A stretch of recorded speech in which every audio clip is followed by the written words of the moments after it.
जय श्री राम भक्तों, जय श्री बालाजी महाराज, जय माता की। कैसे हो आप सब? आशा करते हैं कि आप सब जो हैं सुरक्षित हैं, स्वस्थ हैं और बालाजी महाराज माँ अम्बे की कृपा भी आपके ऊपर बनी हुई है। यही हमेशा हमारी कामना रहती है। तो आज हम जानेंगे गुरुजी से कि हमने पिछली वीडियो में बताया था कि गुरुजी जो है ज्योतिष का ज्ञान भी जानते हैं। तो आज हम वास्तु के बारे में कुछ जानेंगे। क्या जो हमारे घर का जो मेन दरवाज़ा होता है, द्वार होता है, उसके बारे में कुछ बताइए, जिससे जो है क्या उससे भी नकारात्मक ऊर्जाओं को रोकने में हम कुछ कर सकते हैं। कोई ऐसा उपाय, कोई ऐसा टोटका भी बताइए जिससे जो है ये नकारात्मक ऊर्जाएं वहीं से मुड़ जाएं। तो हमारे साथ अंत तक बने रहिए, तभी आपको सारी जानकारी मिलेगी। अगर वीडियो अच्छी लगेगी तो लाइक करें, शेयर करें, कमेंट करें और हमारे चैनल को जरूर सब्सक्राइब करें ताकि आप तक जो है हर वीडियो की नोटिफिकेशन सबसे पहले पहुंच जाए। जय श्री राम। जय श्री राम, जय श्री बालाजी महाराज। मेहंदीपुर की पवित्र कृपा आपके परिवार पर निरंतर बरसती रहे। आपका परिवार खुशमय हो, मंगलमय हो और आपके घर में माँ दुर्गा की कृपा अन्नपूर्णा रूप में वास करे।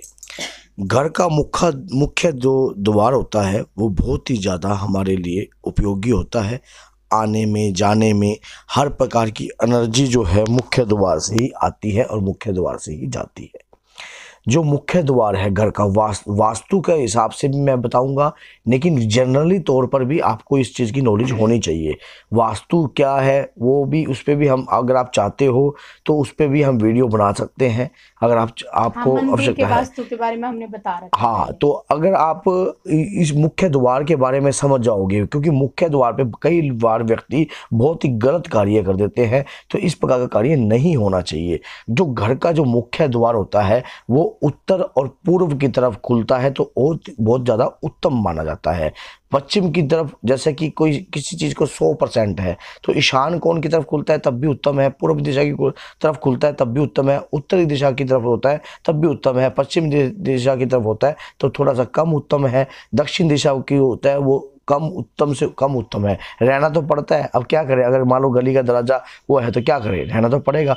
लेकिन उस द्वार को बहुत ही ज़्यादा उपयोगी भी बनाया जाता है। जिस प्रकार से हम क्या करते हैं, कई बार हमारे द्वार जो मुख्य द्वार पे हमें भूल कर भी इस प्रकार के कार्य नहीं करने चाहिए। कभी भी कैसे कार्य नहीं करने चाहिए। सबसे पहला कार्य तो ये होता है कि मुख्य द्वार पर कभी भी जूते नहीं रखने चाहिए।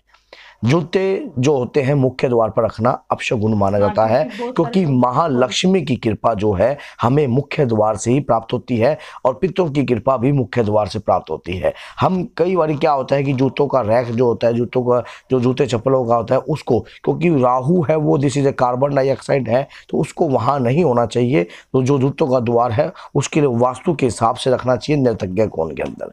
अगर नैर्तज्ञ कोण में नहीं है जगह रखने की तो आप और जगह रख सकते हो, पश्चिम दिशा की तरफ भी रख सकते हो और दक्षिण दिशा की तरफ भी रख सकते हो।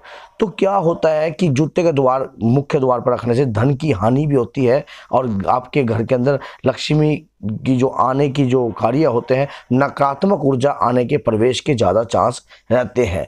फिर क्या होता है, कांटेदार वृक्ष नहीं होने चाहिए। अगर मुख्य द्वार पे हम क्या कर लेते हैं, कई बार हम किसी के देखा देखी ऐसे कर लेते हैं कि मुख्य द्वार होता है तो उसके वहाँ पर हम सोचे कांटा लगा देते हैं, जैसे कि कांटे जिसमें तिखे, जिसमें हमें चुभन महसूस होती है। तो ऐसे कभी नहीं लगाने चाहिए। घर में कांटेदार वृक्ष लगाने से, घर में कांटेदार पौधे लगाने से घर में ग्रह क्लेश बना रहता है। घर के अंदर जो है एक दूसरे के प्रति जो है खाऊ पाड़ू की तरह व्यक्ति रहता है, खींचातानी रखती है और विचारधाराएं नहीं मिलती हैं। तो कई विचारधारा करने भी बैठते हैं तब भी वो विचारधाराएं बदल जाती हैं और सोचता कुछ हो रहा है, आदमी करता कुछ हो रहा है। और जो कि ईशान कोण के अंदर मुख्य द्वार है तो वहाँ पर शौचालय कभी नहीं होना चाहिए, ईशान कोण और पूर्व की तरफ। और वहाँ पर आपको गंद से भरा डस्टबिन भी नहीं रखना चाहिए। कई लोग होते हैं कि घर गंद से भरा हुआ डस्टबिन जो है मुख्य द्वार पर रख देते हैं, वो भी घर के मुख्य द्वार पर कभी भी नहीं होना चाहिए। और चाहे आपका मुख्य द्वार किसी भी दिशा में क्यों ना हो, चाहे आप वो दक्षिणी दिशा में क्यों ना हो, चाहे पश्चिम दिशा में क्यों ना हो, चाहे उत्तर में हो, चाहे पूर्व में हो, लेकिन डस्टबिन जो होता है उसके अंदर हम हर प्रकार के जो भी गंद वगैरह होती है घर की वो डालते हैं। तो घर में जब एंट्री एंट्रेंस पॉइंट होती है, तो कई व्यक्ति जो होते हैं वहाँ पर क्या है साइड में को सोचते हैं कि यहीं से जो काम वाली है यहीं से ले जाएगी या कोई भी है, तो वहाँ इस प्रकार की चीज़ें नहीं होनी चाहिए। मुख्य द्वार पर आपको गणेश जी और माता लक्ष्मी की जो मूर्ति है या वो जो टैल वाली होती है, प्रतिमा होती है, जो स्वरूप होता है, वो कभी नहीं लगाना चाहिए। इससे माँ लक्ष्मी और गणपति बाबा का मानो अपमान होता है और दोष भी लगता है, क्योंकि भगवान श्री गणपति देव के पीछे जो है दरिद्रता का वास है और उनकी जो पीठ है कभी भी आपके घर की तरफ नहीं होनी चाहिए। जैसे कि आपने ऐसे दिखा दिया और पीठ यहाँ, ये पीछे घर है आपका, तो ये चीज़ नहीं होनी चाहिए, क्योंकि उनके पीछे दरिद्रता का वास होता है और ये चीज़ जो है उत्तम नहीं मानी जाती है वास्तु के हिसाब से भी। और गणपति चले गए तो पीछे दरिद्रता ही रह गई, क्योंकि लक्ष्मी गणेश को तो हम हमेशा सर्वप्रथम आह्वान करते हैं घर के अंदर, क्योंकि इन्हीं से सुख समृद्धि का आवास होता है। घर के अंदर सुख समृद्धि जो है इन्हीं के कारण फैलती है।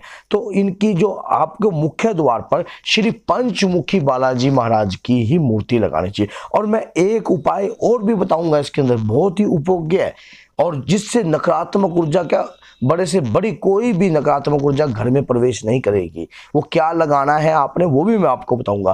पंचमुखी बालाजी महाराज की आपने मूर्ति लगानी है, स्वरूप लगाना है और टैल रूप में लगानी है पंचमुखी बालाजी महाराज की। तो उसी दौरान आपने क्या लेना है, कोई भी कांवड़िया जो पैर में घुंघरू बांधते हैं, कोई भी कांवड़िया अगर वो दे देता है आपके मांगने से, आपके प्रार्थना करने से, तो उसका वो घुंघरू ले लीजिए। चाहे उसको आप पैसे दीजिए, क्योंकि वो कांवड़ लेके आ गए तो आप उससे घुंघरू मिल लीजिए कि मुझे आपका घुंघरू चाहिए। तो वो अगर वो उनके लिए वो तो उतार के रख देते हैं, तो उसके बाद वो घुंघरू आप ले लीजिए, तो अपने घर के मुख्य द्वार पर उसको बांध दिए। कौन से मतलब धागे में बांधना है? धागे में बांधो, काले रंग के धागे बांधो। वैसे तो वो खुद भी धागे में होता है, वो घुंघरू बंधे रहना देना चाहिए, क्योंकि उसके अंदर भगवान शंकर की कृपा होती है। कोई भी कांवड़िया जब कांवड़ लेकर आता है सच्चे मन की भक्ति से, वो इतने समय से प्रयास करके आता है, पैदल चलता है, हरिद्वार तक जाता है और लगन से चलता है, तो वो मुख्य द्वार पर टांगने से उनसे आपके घर के अंदर नकारात्मक ऊर्जा आने से, क्योंकि शंकर भगवान की कृपा भी आपके मुख्य द्वार पर वास करती है, क्योंकि पंचमुखी रूप में तो वास करती है और साथ में वो लगने के बाद भी और भी ज्यादा आपके ऊपर जो है नकारात्मक ऊर्जा का जो स्तंभन हो जाता है उसी क्षण से। मुख्य द्वार के अंदर आपको हरे भरे पौधे रखने चाहिए, तुलसी का आगमन होना चाहिए। तुलसी आपके एंट्रेंस के मुख्य द्वार पर होनी ही होनी चाहिए। नकारात्मक ऊर्जा को स्तंभन करती है माँ तुलसी। जिस घर तुलसी हमारे को बहुत ही ज्यादा इंडिकेटर देती है। हमने माँ तुलसी पर भी एक वीडियो बना रखी है, आप देख लेना उसको। उसमें हमने तुलसी माता के बारे में बिल्कुल गहराई से विस्तार तक बता रखा है। तो उस दौरान क्या है, तुलसी पे जब तुलसी हम एंटर्स करते हैं तो वो नकारात्मक ऊर्जा को तुरंत आभास करवा देती है कि तुलसी हमें बता देती है कि वो सूख जाती हैं, पत्ते झड़ने लग जाते हैं। तो वो संकेत है, वो वीडियो देख लेना आप। तो तुलसी भी जो है मुख्य द्वार पर होनी चाहिए। तो कुछ ऐसे मैंने पॉइंट बताए हैं वास्तु के हिसाब से हमारे मुख्य द्वार पर, ये जरूरी है, क्योंकि ये छोटी छोटी जो बातें होती हैं कई बार हम इसको नजरअंदाज कर लेते हैं। लेकिन अब आपको पता है, जब भगवान राम पुल बना रहे थे तो उसमें गलेरी का भी सहयोग था। जो भगवान राम ने उनकी पीठ पर फेरा था, तो वो 3 उंगलें जो थी वो भगवान राम के द्वारा फेरी गई थी, क्योंकि हनुमान जी महाराज ने उनकी पूंछ के ऊपर हल्का सा तनिक सा पैर रख दिया था, तो वो राम जी को शिकायत लगाने गई थी।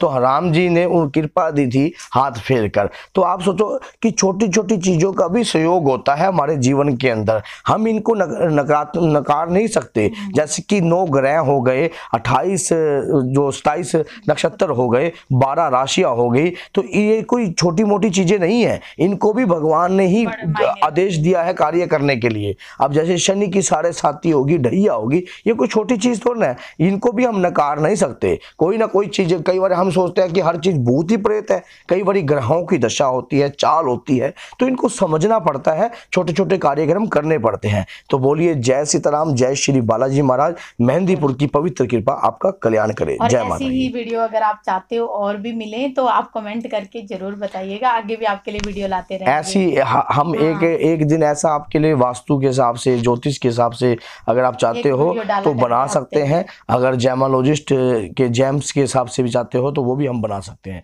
तो बोलिए जय सीताराम।